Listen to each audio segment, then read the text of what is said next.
Hello, welcome back to Seconds with Silk. I want to share a story with you today.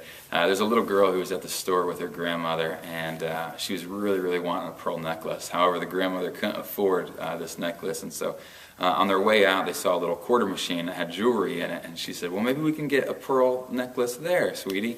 And so the little girl was all excited, and they ended up getting a pearl necklace. It was fake, but it didn't matter to this girl. She absolutely loved it. She wore it everywhere. She wore it to bed. She wore it when she was taking a bath. She wore it in the pool. However, since it was a fake necklace, it was kind of changing colors. It kind of added a little irritation to her neck, but she did not care. She was wearing it all the time. Well, anyways, one evening her father's getting her ready for bed, and he says, sweetie, do you know that your daddy loves you? She says, yeah, Daddy, I know that you love me. And he's like, well, will you give me your pearl necklace? And she started crying. She said, no, Daddy, holding on to it tightly. I don't want to give you my pearl necklace. And he's like, okay, sweetie, you don't have to.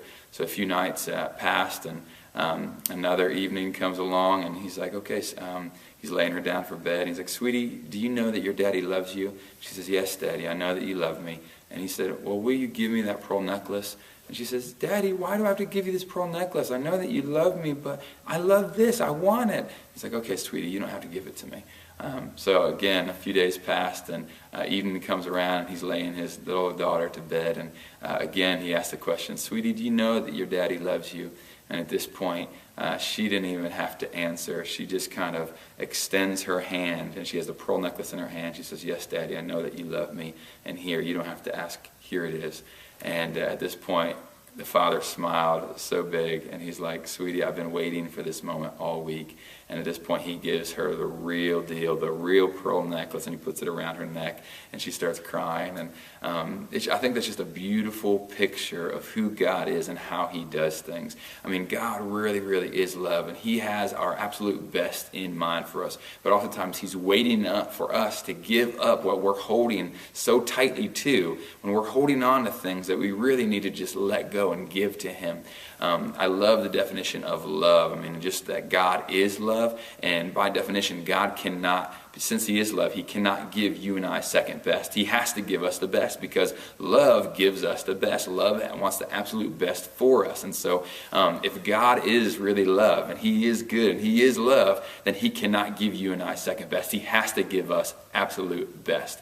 And so that really encourages me, and it also challenges me to let go of things that I'm holding on to. Sometimes you and I can hold so tightly onto things that we love, that we want, and when God is asking us, why don't you let go and give that to me so I can give you the real deal, so I can give you something of so much greater value. So my challenge to you today is to search your heart and find the areas where you maybe are not trusting God, where you're holding on to things that you really just need to let go and give to him.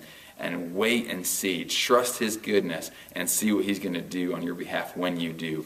There is nothing that you can give up that God won't give in return that's so much greater. You can never outgive God. So let go. Trust him with the things that you're holding on to, and watch what he does on your behalf. He loves you. He is good. He is love, and he cannot give you second best. He has to give you the best. I hope you enjoyed this week, and I look forward to seeing you next week.